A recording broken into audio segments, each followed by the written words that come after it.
It's time for Geocache Talk. Whether you are at work, in the car, or wherever you are, we hope you enjoy this show about the great sport of geocaching. If you're watching live on YouTube, you can be part of the adventure tonight in the chat room and participate with others as they watch the show. If you are listening later, please give it a like and subscribe on your favorite podcasting app so that you can get all of the weekly Geocache Talk goodness. If you have not become a patron of the Geocache Talk Network, what are you waiting for? Patron levels start as low as a Bison Tube level at $3 a month. To sign up is easy. Simply go to the Geocache Talk website and click on the Become a Patron button, or go to patreon.com/Geocache Talk. Patrons now get the famous Blackout coin, invites to special events, and other really great items throughout the year. Become a patron today. Have you subscribed to FTF Magazine yet? FTF Magazine is the #1 geocaching magazine available. It is a quarterly magazine that you can be part of. Submit your geocaching milestones and adventures to be published. FTF Magazine is also interactive with puzzles to solve and the hunt to find Spartacus. If you can solve the puzzle or find Spartacus, then you will be entered in to win a special pack tag. Every new subscription, you will receive a special swag pack. Subscribing is easy. Just visit FTF's website, ftfgeo.com. Don't miss out and subscribe today. And sponsored by smashingpennies.net. Get 10% off your order with code Geocache Talk Network. They are perfect to put in a geocache. Big thanks to Derek, Baker 6 Clan, for the graphics, and our featured patrons, Mika Put, Zero Ridlin Kids 0. Yeah, that's it. Thumper G and Texas Care Bear, Gas Station Tuna, Runner Casher, DeTruck, Little Miss Sunshine, Whiskey, AWOL, Sackishness, and our new patron, Four-Cycle. Yeah, I love the Zero Riddling Kids. Danielle's got the O with a 0, then an R, then an X, then a K, then an X, then an R, then an O. It's like, it's great. I was like, where'd you get that? And she was like, oh, I think it was her gamer, like a gamer thing. So she just kept it. It's like all of us, like yours is different. Yours has got like panache. Mine, I made mine up specifically for this game. Yes. Where mine was just, I don't know. I'm getting into geocaching. I'll just use my typical login at work. And that was kind of, very bad, but when you've had it so long now, you don't want to change it. Yeah. Now, G-Slink is kind of a, I guess, I don't know if I'm blocking somebody else that has, something like it, but it's mine now. So anyway, all right, let's get this show on the road. Let's do some news.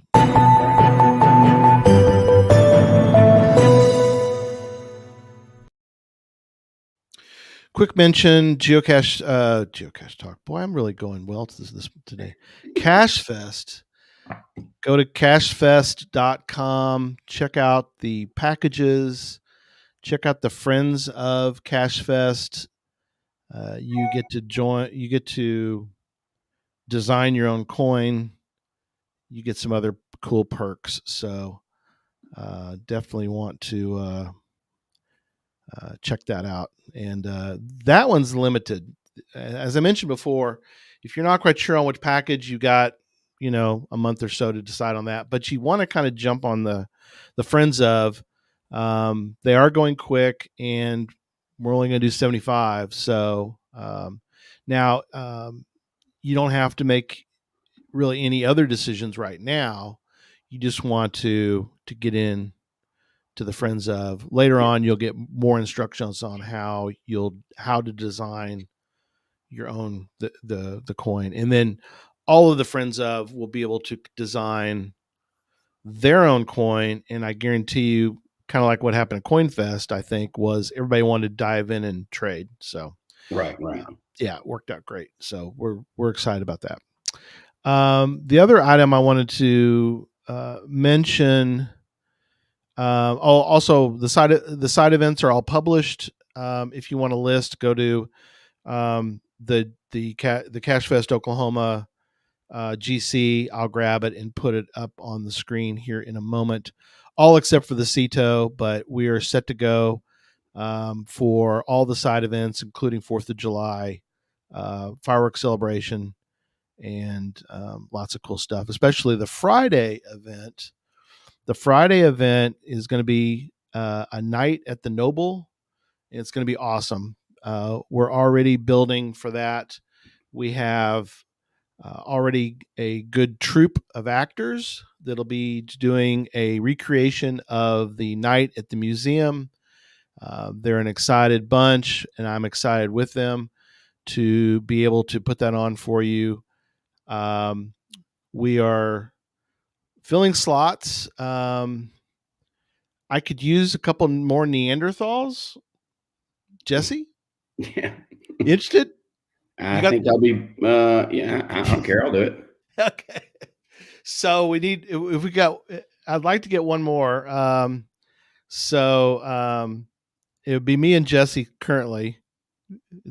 It's, TBD, but I can be a Neanderthal. That'll work. yeah. So me and Jesse are Neanderthal. I was gonna be a cowboy, but I don't think I fit that mold. I think we got somebody else who's gonna be the Jedediah, to Owen Wilson, the Owen Wilson character. There you And go. Pizza Ninja is going to be the Roman centurion. So I think That sounds about right. that'll work great. So Yeah. that'll be fun. We got the run of the museum. They're excited to have us there, and it's going to be great. It's going to be a great night. That's going to be fun. Yeah, that'll be fun. That'll be a fun night. So I'm sure that the giant Easter Island statue might make an appearance. So, and there'll be a 10-stage adventure lab. And you're going to have to figure it out. You have to figure it out like we did before.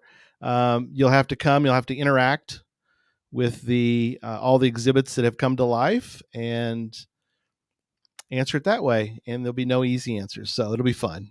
It'll be a full night. Yeah, it'll be a fun on event. Friday the 5th. So the other news item I wanted to mention was that mob caches have been retired. Yeah, that's sad. In that, a lot of people didn't use them, but I've used them several times and I've used them for different things, for caches and different cache types and everything. Yeah. Now, did you get to do one of them, or? Yeah, I've done them and published them. Have you really? Wow. Now I've done them. Yeah. I liked it because I tend to, my style is I like to go out and cache with a group. Right. They're perfect for that. Yeah. I'm being a social butterfly. We had a ball because and if you get a group together that like you cache, you start to cache more often, then the ribbing and the never ending things like that was just fun because we were really we were jostling each other going, hey, you need to get over, because we're like, well, if you're not in the right spot, we can't get this done. And people are like, I'm trying to get, you're trying to get your to they're fun. Up. Do we know the story behind why they're retired, or just not enough people using them to justify it? No, I think the note I saw was that they're having technical issues that they couldn't get past. So that's a lot of caches are going to be out there. I was surprised to know there were some folks. I saw one note. Somebody had like 60 of them or something. Something outrageous. So I was like, wow.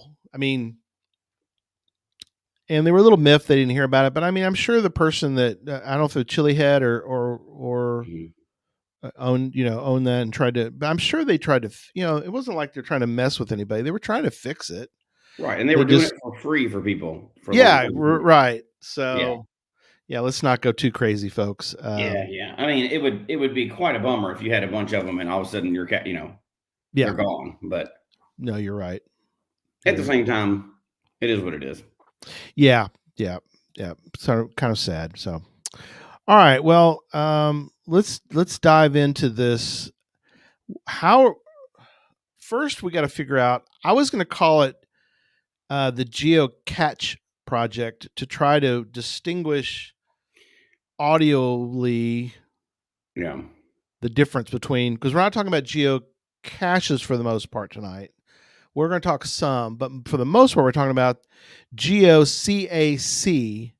Yeah. And what that term is, in case anybody was wondering, is when someone finds a benchmark and it's reported that you found a benchmark and it wants to be put into the documentation, you are referred to as a GEOCAC.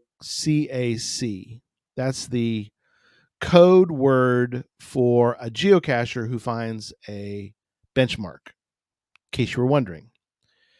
And so the gentleman it's the official agency code for geocachers who report their benchmark recoveries to the National Geodetic Survey. Yeah. In case you were wondering.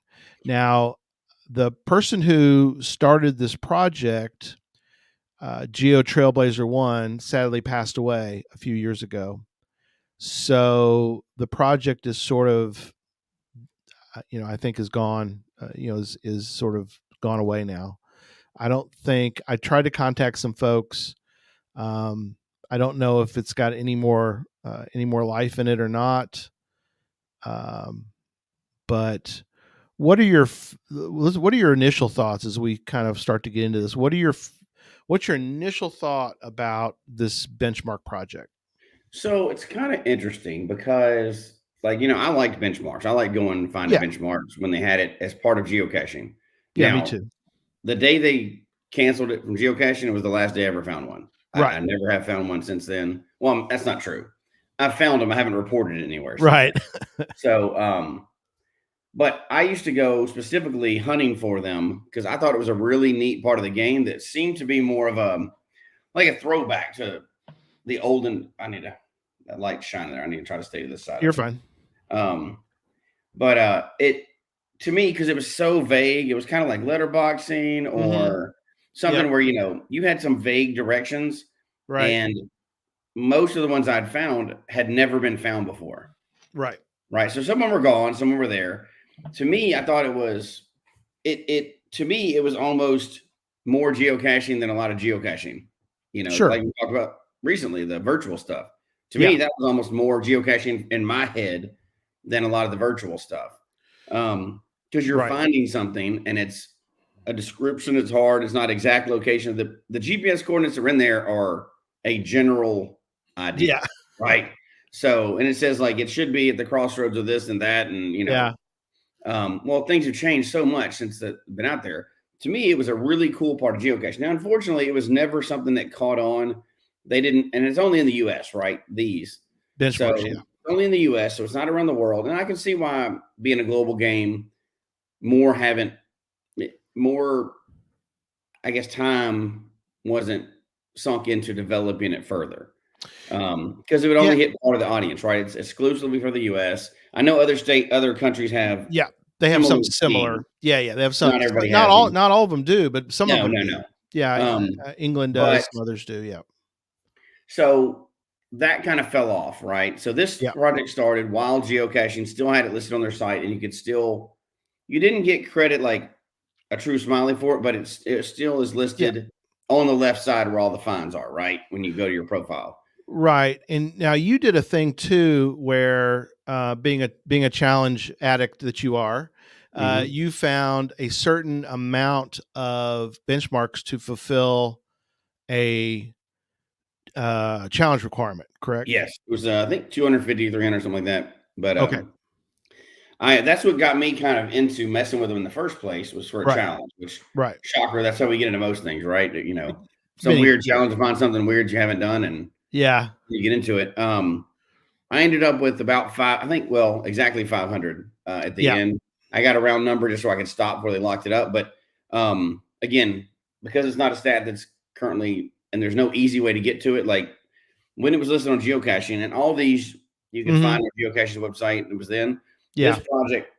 That's when this project got started. This GeoCache, whatever you want to call it, project got started. Right. We're going to call it GeoCac because apparently getting some ribbing. If we call it Yeah, geocache, Bob then Billy, it's yeah. Bob Billy. So GeoCac. GeoCache, yeah. So I think when the project started, Yes. let's go back to then. Assume that we're in that time. Yeah. Awesome idea. I think it's Yes. great anytime, and especially anytime that we can, as geocachers as a group, do something that helps another organization or have a tie to another organization, like the Geodetic Survey or whatever. Right. That's a cool thing. It's a cool designation. That's a cool thing to have. And then spreading those across the U.S. is a great idea when it's tied into the game, right? Yeah. So let's for a minute. We're talking about when this started. I think it's an awesome idea when it started, because one, it would be a cache in all 50 states, which people love to get caches from all 50 states, like Cache Across America, right? It's a series across everything else. There would be challenges based on it, I'm sure. And it's a neat mark out there for people to see. It's a theoretically a permanent mark for geocaching, right? Yeah. I mean, unless something happens, that could stay there forever, I assume. I don't think that would ever wear out.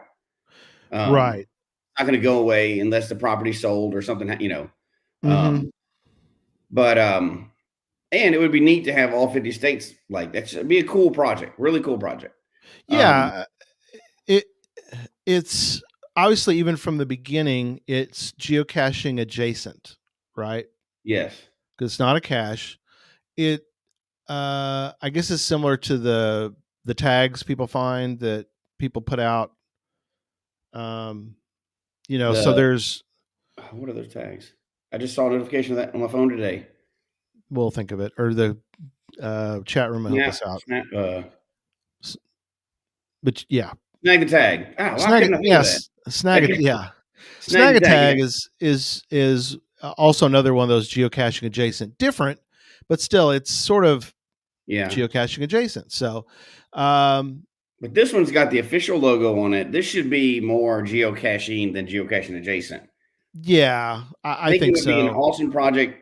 It could be updated to be an awesome project. I'll say it that way. Yeah, and the thing too about it is that it's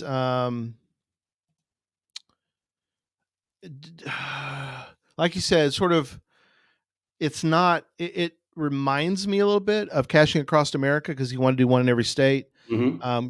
That's different because those are actual geocaches. But I don't know. I like this. I liked his idea. It's sad. If people are wondering, we'll get into how many states he completed. Yeah, and we'll get into that here in a moment. But I don't know. It's something that I really liked. I mean, I want to try to find the ones that are out there. There's one not too far from you, I guess. Yeah, it's a couple hours from me. Yeah, a couple hours. It's in Florida, so yeah.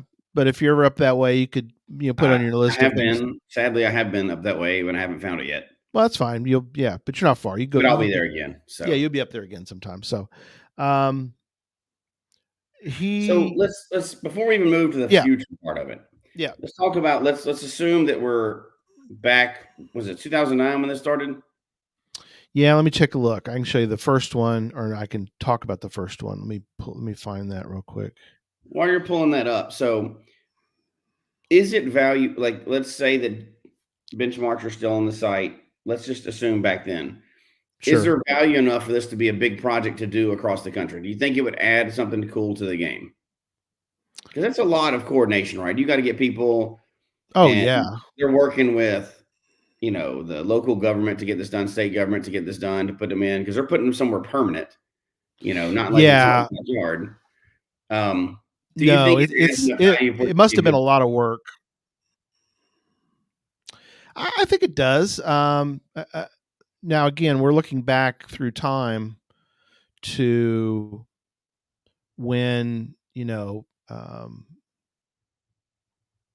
third one was put in 2008. Oh, geez. So I'm sadly putting it in chronological order. Yeah, 2008 was the Wisconsin Minnesota, or sorry, Missouri, I think wasn't the first. It might have been the second, but that was in 2008 as well. I that's a good question. You're asking a good question. You're basically asking, is there benefit to the sport of geocaching to have these? Is right? Is that what you're trying to? Is that what the question? Yeah. Does the benefit outweigh what it would take to keep these up and going? Because if you put something in like this, it needs to be permanent.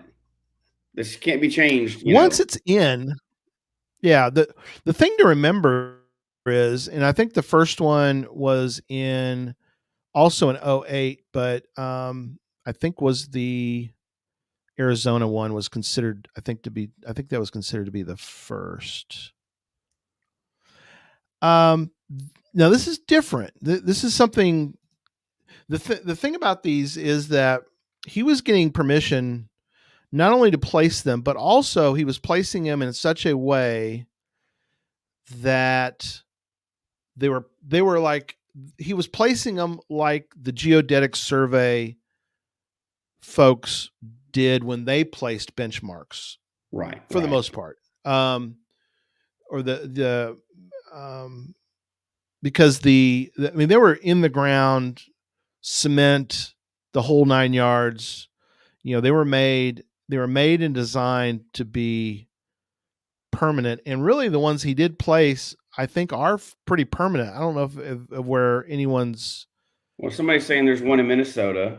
There is near Brainerd. Near Brainerd. Yep. Okay. Yeah, Minnesota boys, correct. Mm-hmm. Yeah. We'll get into the ones in a moment, because I got one that we need the Geocache Talk Network family to help with. But they were. And Josh found some of them. There's Josh. He unearthed the one. Yeah. He had the geocaching doc helped him on that too. They and his family, and they unearthed the one in Minnesota, which is cool. So clearly it was still there. I don't think they're going anywhere. So to get back to your, they would only go somewhere if the land use changed. Right. So if it was in an area that got rezoned for something or sold or. Yeah. I see what you're saying. Like natural disaster, right? Well, let me ask you this. Do you know, and we'd have to check in this. I should have done this before the show, but do you know of any, because what happens is a lot of the geodetic survey markers, the benchmarks, end up on private property, but they don't get removed. And we always mention, if you're going to go hunting for benchmarks, you have to double check whether you're going to be on public property or private property, because some of them are not accessible. You're not going to be able to go find it. Yeah, they don't get removed from the database, even though they may be gone. Well, that's the question. Do you think that I assume then some of them are just flat out dug up and removed? Yeah, totally removed. Bought the property, dig it up, build a house, whatever they're going to do on it, Yeah, it's sad people do whatever else. Yeah. I guess in today's world, we don't need, back in the day, benchmarks were very important to determine, a lot of topographical. We've talked. It's a historical thing for sure. They're neat. Is it neater that there's only a few of them out there, or would it be cooler if there was all 50 out there? I think it'd be cooler if all 50. Talking about rarity versus, something rare, not something common and easy to get. It's extremely rare now. It's sort of like the ape cache, the ape caches. That's extremely rare. So if there was one in every state, be less rare, but it'd be cool for a different way, right? Because there's only one in each state, and you're getting the one for the state, so you could collect. I don't know what kind of, if they would let you do a challenge for that or not. I would assume so. I don't see any reason why not. Because you have 50 to choose from if you had to get 10 of them for the challenge. people, I'm sure they let you do that because it's not the an rules, list. right, because the rules for challenges, it has to be achievable, all those kind of things. Somebody has to have done it before, yada yada. Yeah. So, okay, so the value would be then it would add something else to the game, like Cash Across America. It would be a permanent type deal. A bunch of challenges would be based on it. I think you could, but them in and of themselves are not geocaches. No. Now, I do have a list in the show list, and I'll put it up after the show. You can take a look. Most of them have a cache, even to this day. Most of them have a geocache nearby, which makes perfect sense. And at least one of them, let me double check. At least one of them has a virtual at the benchmark. That's what I was going to say. This would be a perfect. Yes. When you put new virtuals out, this would be a great use for one if it's not already, If they don't have one, I mean, that would be perfect to put a. How many are we talking about out there? Okay, so total geo what do we call it? GeoCacs. Total GeoCacs: Florida, Wisconsin, Missouri, Arizona, Minnesota. 5. There's only 5 out there? 5. Now, there is a potentially 6th one, and we'll talk about the 6th one in a few minutes, so stay tuned. But wait, there's more. So, Scouter 74, he's really on top of these two, and he's like, there's a virtual, there's 2 traditionals, 2 mystery. One of the originals was a multi, but it's not there anymore. It's been archived. So you can kind of go through and look at. It's kind of interesting to go back and look too, because you've got new caches in the area, and you can kind of go look at some of the information about some of the archived caches. And I've got a list of the archived and the new, so it's kind of interesting. There are some also that have, like the one Josh found in Minnesota. There's a cache nearby that I listed because it's the closest cache, I think, to right. And in his video, it was a great video. Definitely go check it out. Where in the meantime, while he's waiting, he was waiting for the GeoDoc to show up. He went and found the other. He's like, and it's kind of funny because he's like, because he hadn't found it at that point, and he's like, I wish the benchmark was as easy to find as this geocache, and he puts the geocache back and moves on. But that's funny. Yeah. Well, theoretically, with the new virtuals out, somebody could put a virtual at every single one. Oh yeah. One does have one, but yeah. The pretty sure the Wisconsin has a virtual. Yeah. Exactly. And he had coins made to sort of. You could see he had this project in mind, and he had he had a good game plan. He had coins made to help fund the process of making these, because they're not cheap. I'm assuming not. I mean, it's a lot of work before you even get to the price. You've got to deal with the government and get a permanent location for it. Then you got to raise the funds for it. Yeah. I don't know if Josh has the same one in mind that I have. I'll ask, but the one that we're going to need help with, because I don't think anybody's found it or logged it yet, at least in the geocaching community. And there should be one it's in the show notes, but I'll mention it here. But Mount Greylock in Adams, Massachusetts is where there should be one. It's the top of a hill. I'm putting the chords in the chat room in case you want to go dig up those chords and look. So it's out there, but there's no cache there. There might be a cache there, but I don't know of anybody who's ever logged the GeoCache. I don't think anybody's ever, I don't see it listed anywhere other than his notes and some forums. I found this in some of the old 08, 09 geocaching forums where somebody mentions, and he says that it was put in the ground. And if it's put in the ground, it's a lot of effort, and it'll be a lot of effort to dig up. Plus, it's not on private property because it's at a memorial. There's a memorial at that location. So there is in his note, a note that he wrote that I found was, he says, after sending emails about the new benchmark GeoCache, I have been given the final all set from the Massachusetts National Geodetic Survey's state geodetic advisor.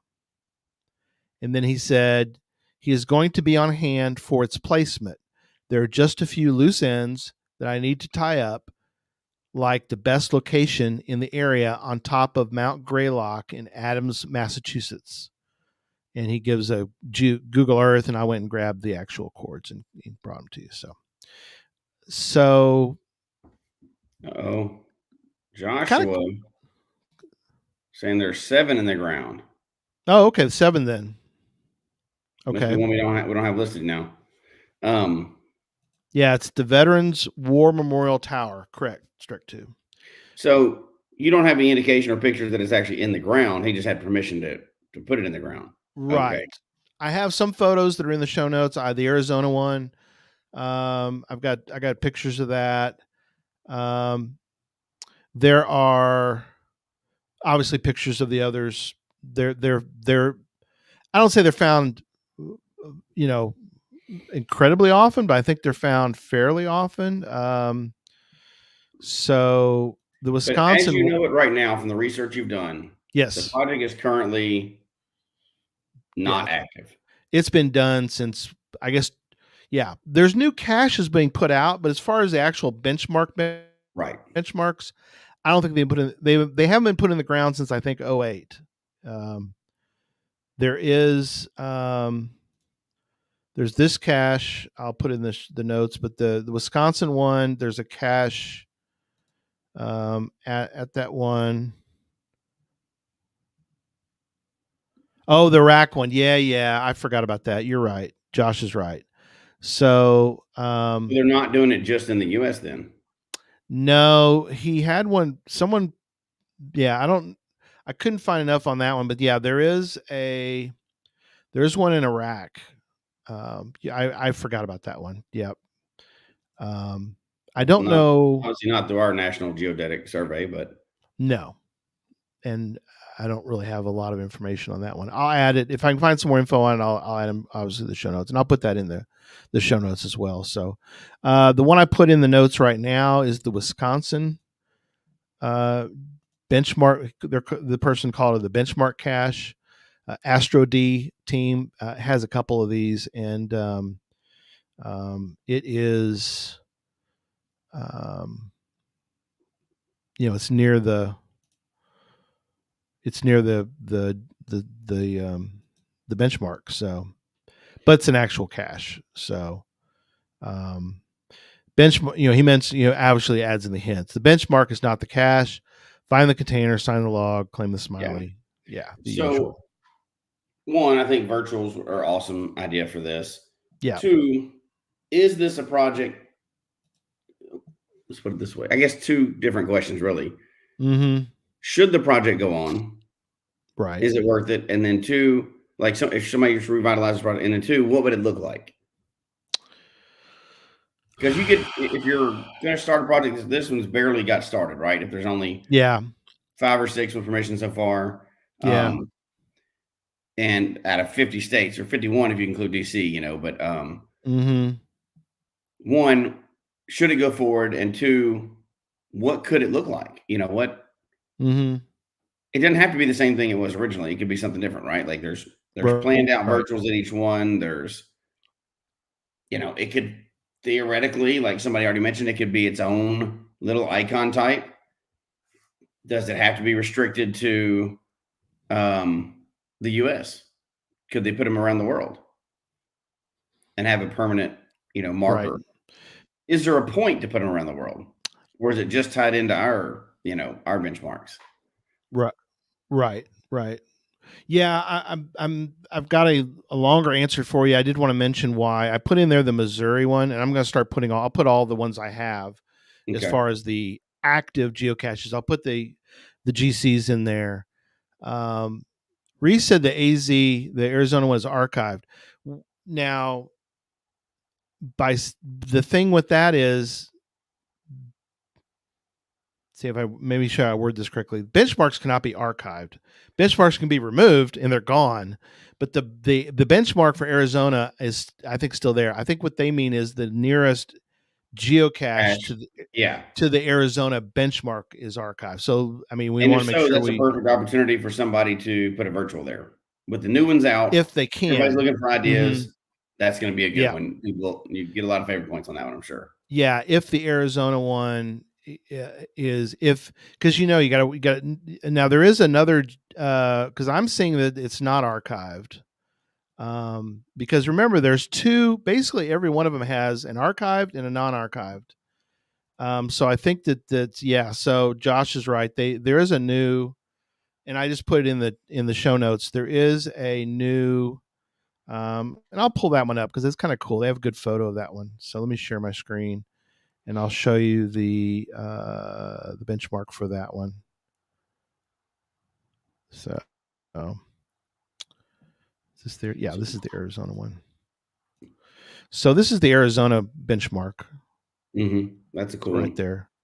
Yeah, it's and that gives you a good photo too. Or I mean, there's plenty of photos out there of them, but they use the logo. And what's this? Oh no, is that the one you just put in the cords? Yeah, this is the one. GC? This is the GC A4QFX. Yeah. This is in Arizona. This one was published in 2023, July of 2023. So, it's only been found twice. So it is truly a lonely. What's the terrain and difficulty on this thing? It's just like a 3. Oh, 3 terrain though in Arizona. Is this the Arizona? Yeah, I guess 3 terrain. Yeah, they put some parking points. So it's a little bit of a hike, it looks like. Yeah, I was going to go back out and look. It's southeast of Flagstaff, so if you're out there for Geo Woodstock, you might make a little. This may get a lot of finds on it coming up. Yeah, hopefully they do. Yeah, there's really only the FTF and the second to find on that one. So, and they got you couple different parking areas you could pick from. There's a 4-wheel drive parking spot, in case you're curious or into you can handle a 4-wheel drive. Some people can't, so go to the 2-wheel drive parking locations. They said the cache is a good size ammo can, same container as the original cache. There's a parking waypoint for 4x4 vehicles and for 2-wheel drive. I mountain biked 10 miles round trip from the main forest road. How you get here is for you to figure out. So that's pretty cool. That's a cool cache, but the project itself, now it may very well never be revived, right? The odds are this project is not going to be revived. It would take a lot of people to do it, but let's say people decided they were going to do it.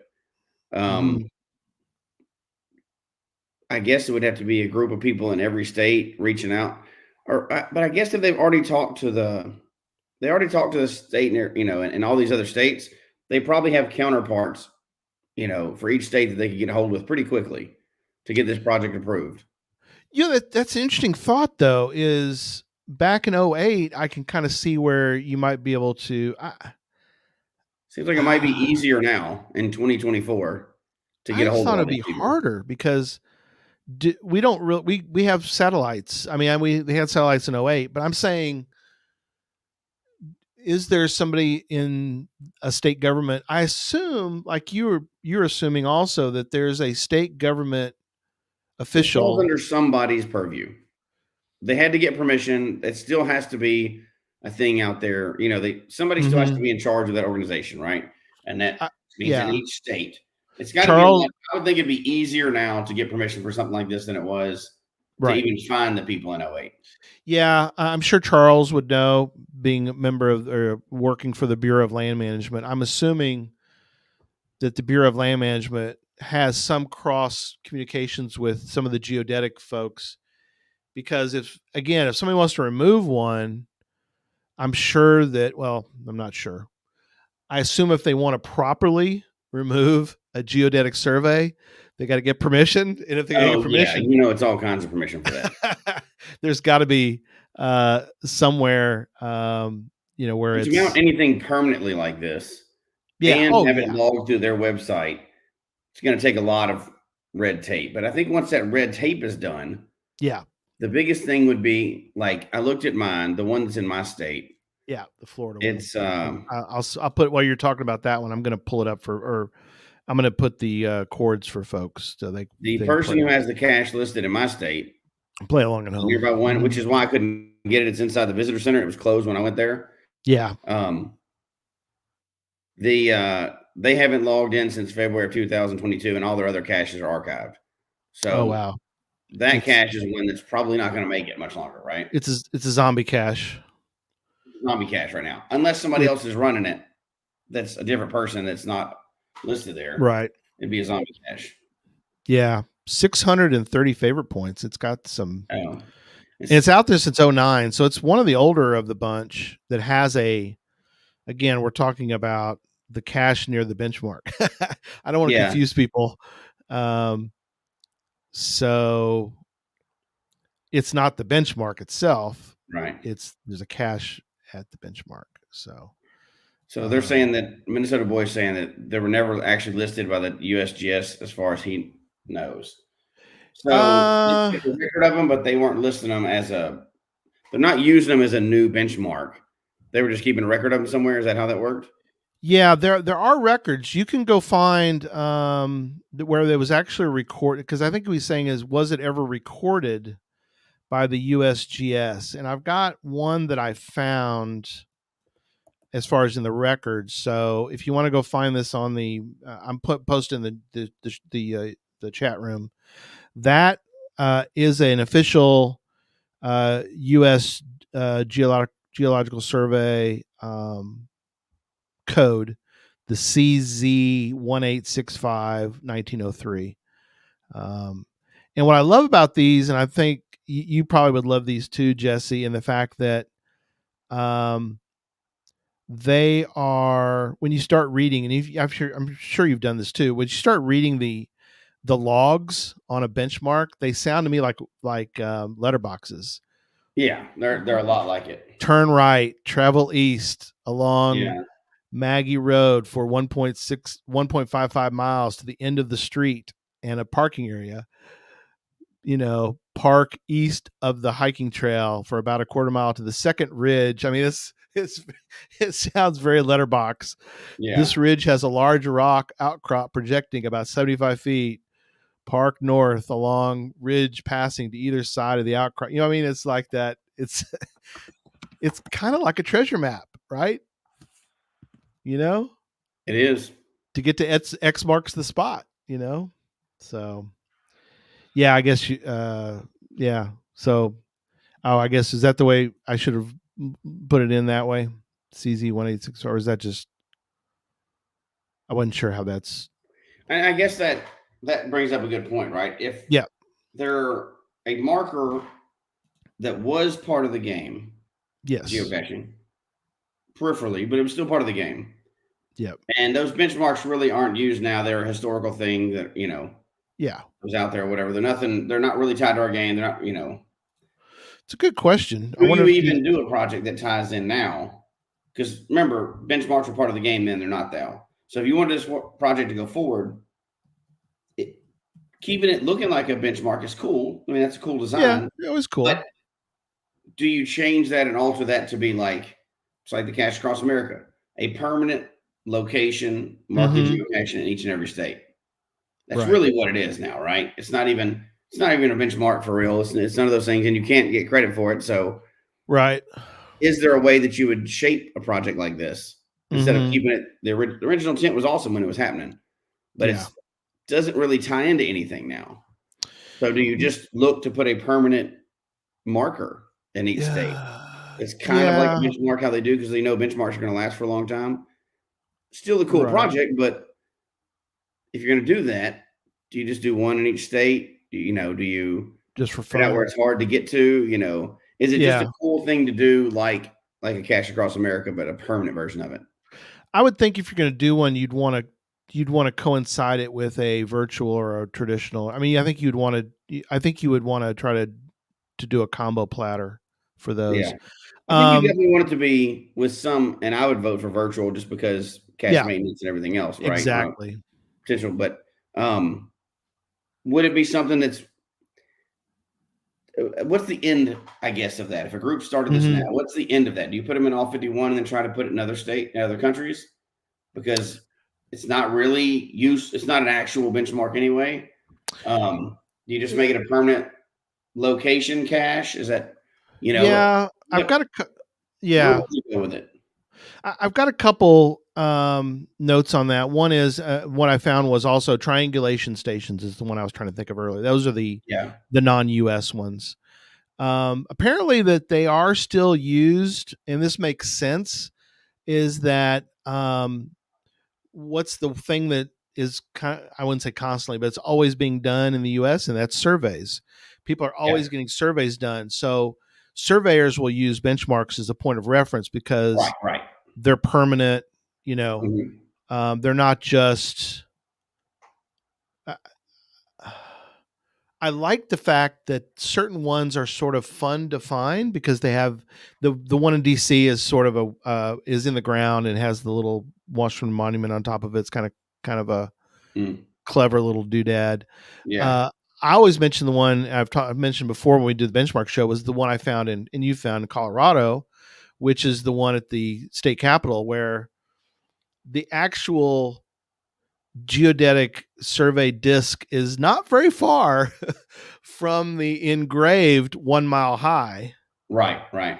And so it's like you got to give credit to the people. It was 1870s or whatever when they built the state capitol, probably, or at least the foundations for it, for Denver. And it's not far, so it's like they're not far off. They were pretty good surveyors. Those folks knew their stuff. Hats off to the surveyors that we've had over the course of the years because they surveying do is still a thing. It's just not tied to our game, is what. No longer tied, I guess. So it has no relevance. I understand that some people use it, but it has no relevance to us anymore. No, except waymarking. Oh yeah, I didn't want to bring up the W word. I know, and we're gonna have a show on that soon, hopefully coming up. But there's several of them in the waymarking categories. There's a whole category for it. Yeah, I think all of them have a waymark. Oh, I'm sure they are. Most of them do.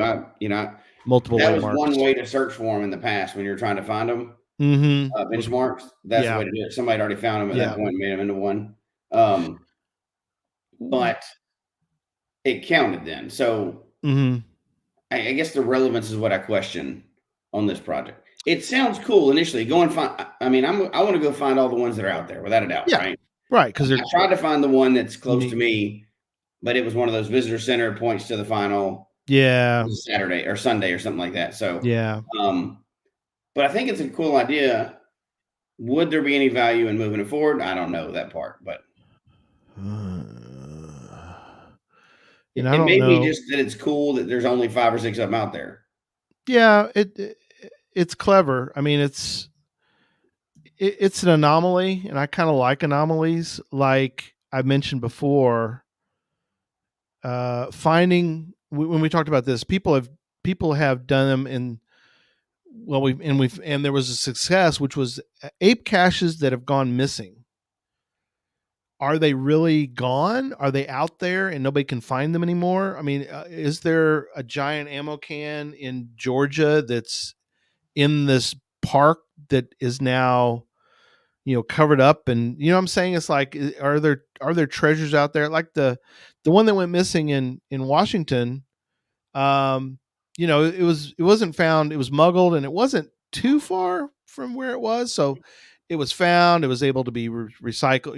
It was fixed up and put back. So, those are anomalies. The one in Brazil, clearly, was a perfect storm as where they put it, because where it's at, is sort of, no muggle's going to get there unless you're going there. So that's kind of, to me, those projects are kind of unique and sort of, I don't know, they have sort of a flair of adventure to them that if you find this kind of thing, and it would stop, unless somebody just really brought some serious materials, it would stop vandalism or theft for sure. This kind of permanent marker would. Well, I guess you could dig it up, but yeah, well, and I hate to mention, we placed a permanent marker that was gone, and I know Ryan's working on replacing, but we had a nice, what we thought was permanent marker at Mingo, and some vandals. Well, and from that project, how much it takes to deal with the state and everything else. Yeah, state Ryan's and the county. More local down there, but it's a lot to do, right? Yeah, he spent a good amount of time anywhere. It's a lot to do. Yeah, he went through both the state and the county, and basically both of them said, if the other one's okay with it, then you can do it. And so they're like, so Ryan had to juggle talking to the state and talking to the county. Eventually, when he got the state's permission, if the county was okay with it, so we went back to the county, and the county told the county people the state's okay with it. So the county said, go ahead and place it. So that's what. Yeah. Imagine doing that 51 times. Oh my gosh. Yes. So here's what I'll say. Okay. I know we're going to run out of time here. Yeah, we're getting close. Yeah. Initially, I think when this was coming out, it was an awesome idea and an awesome project. Oh yeah. I think it'd be super cool if they'd have finished all of them, and got them all done. There's one in every state. You could go find a cache across America. Yes. I think now, with the relevance of benchmarks being gone, I think now it's a project that's better left as it is. 5 of them out there makes an extremely unique thing to go find. There'll always be somebody that has a geocache at these locations, right? And it's a permanent marker, and the fact that it's rare keeps it interesting. Yes. The fact that it's permanent means you can find them for a long time. Yeah. You probably, with only 5 of them, or if you have one in other countries too, but with only amount of 5 or 6, you really can't do much of a challenge related to it. So you don't have to go that direction. But I think it'd be things that people want to get all 5 of, right? Yeah. Oh, it's absolutely. Cool, unique. I think it's better as a unique situation than it would be as a 51 states situation. Yeah. And I do want to mention, and I still, when I want information about, if I've got, and again, you can log these still, you just don't get credit on geocaching.com. You can't log them on geocaching though. Right. Whereas we used to, which sad that they don't let us do that anymore. So yeah, Tiger Eye. Go ahead. So he said the benchmarks are gone for as far as geocaching goes. Do they still serve a purpose for NGS? And I think that's what we kind of alluded to earlier, that people still use them as permanent markers. While GPS is out there, the surveyors still use them. So yeah, and I've updated in for those surveyors, right? I haven't read this article yet on their website, so I put the website, and I'll put it in the show notes too. It's in case anybody's interested to read about. It's the NGS ngs.noaa.gov, and that has the National Geodetic Survey information. Apparently, on their front page, and go back, there's some sort of project, some sort of research plan, learning more about the NGS research plan. So I don't know what their plan is, but it's something's listed there. So here's again, I understand why it is. I really wish they would open these back up, but modernize it where there's a way to find these, right? Yeah. And by they, I mean geocaching. HQ would open it back up. Now, having said that, that's from a selfish perspective that I would want to do it. I also understand that that's a lot of resources for only people in the US. Even though this is, kind of the home of it. I could see how they would say, we're going to work on global things first before we do this. And all these people can't do it. But at the same time, people have to come to the US to find a lot of things, right? Like HQ. Right. Bingo. There's a lot of things that are only here in the US because, they're only here in the US. That's where it started. So that's where it is. Where it was the heaviest for the longest time. Yeah. So kind of pushing back on that, I would say, oh, look. Minnesota boys all over these. Yeah, it's Minnesota, Wisconsin. Look at all those. Arizona, you need Massachusetts too. Maybe. I think that one never got there. It sounded like it was put in the ground. Who knows? That's something somebody can figure out, right? I'll give a pro. I tell you what, if somebody can, they'll have to go there and they'll have to prove to me that they're actually there. You can't do any photoshopping because I'll figure it out. I'm good at that. But you're going to have to prove to me that you're going to have to like pull up the show and take a screenshot of you right next to the benchmark in Massachusetts, because I'll give you a prize. If you send Jesse and I a photo of you at the Massachusetts one, then I will get your mailing address and I'll send you a prize for. So there you go. There's an assignment. Somebody go find the one at Mount Greylock. I guess when the weather's better. Maybe I don't know what the weather's currently in Massachusetts, but don't kill yourself going there. I'm gonna stay cold. Yeah, but drive up to that memorial and honor the folks there for that memorial and take a picture of snowing. And okay, cool. Thanks, Rick. Too. Yeah. Definitely have them go up there. And now the other trick too, and I know Jesse, you know this for the better than I've hunted, but you've really hunted for benchmarks. They're not necessarily in the locations that you think they are. No, they're not.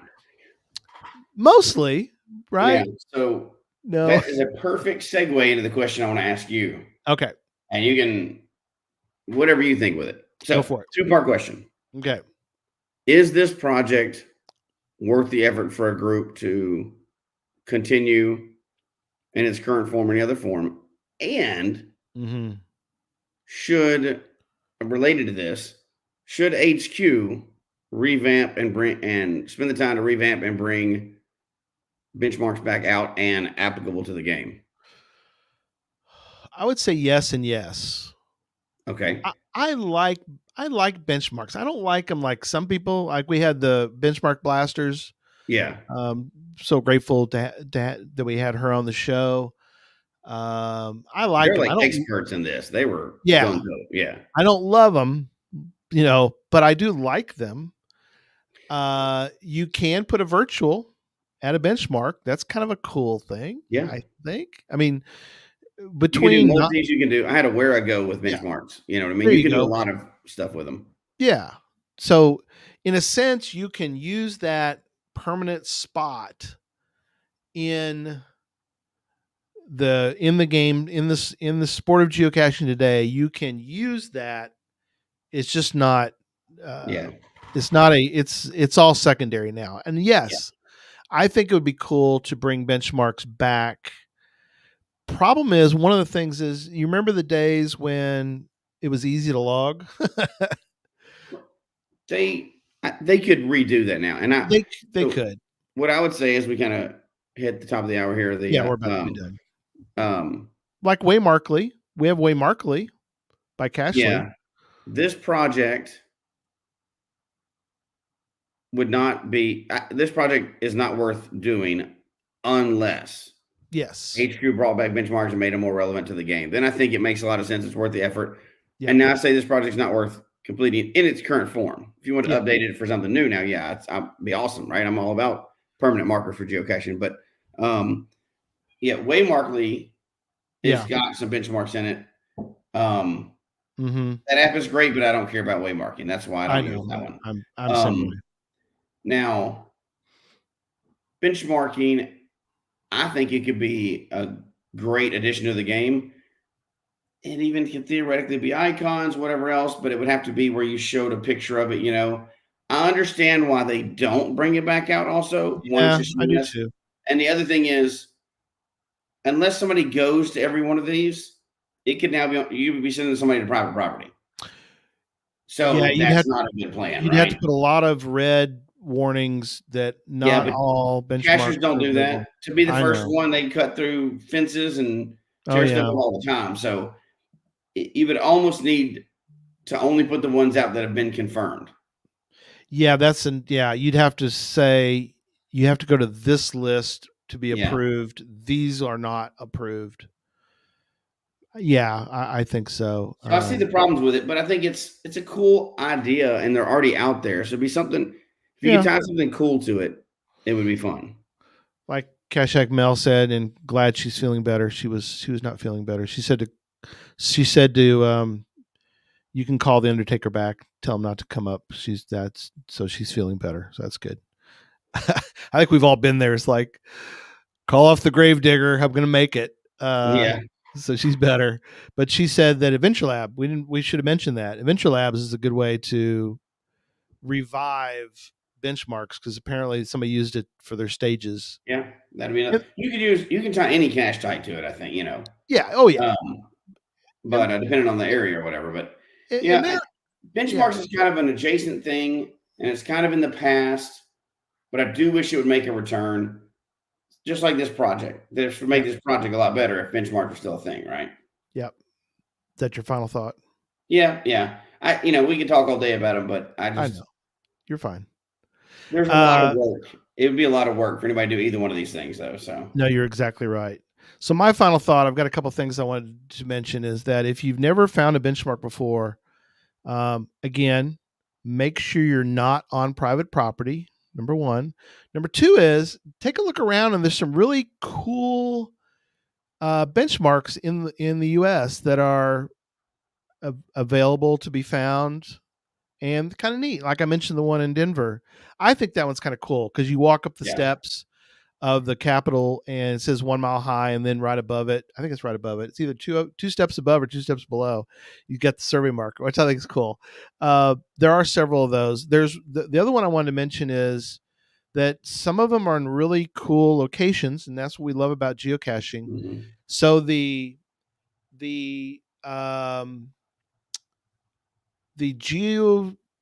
Geodesic Center of the U.S. is on private property, but which is kind of a bummer. But there is a marker, not a benchmark one, but there is a marker near that in a parking lot that you can go to, that you can kind of, it's kind of cool. It's like there was a key for Cache Fest. It was hidden at the center of Texas, or the what do you call it? It was like the geographical center, and I don't know the math of that, but anyway, the geographical center of Texas. There's a historical marker there, and I put a key near there because it's just kind of clever. So I mean, I think that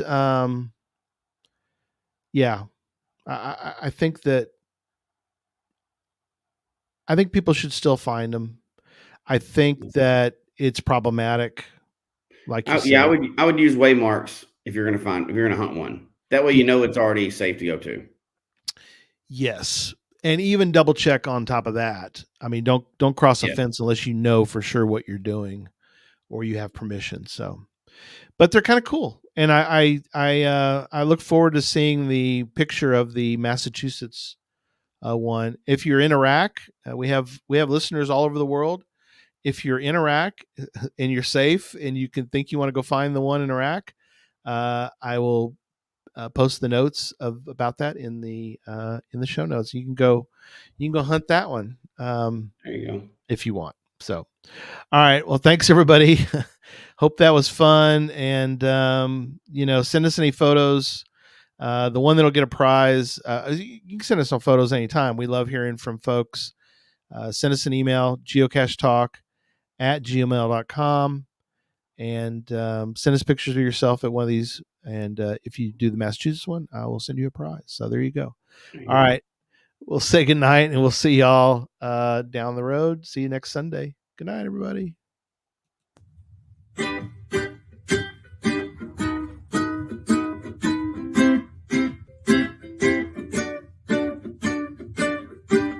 May your finds be many, and your DNFs be few.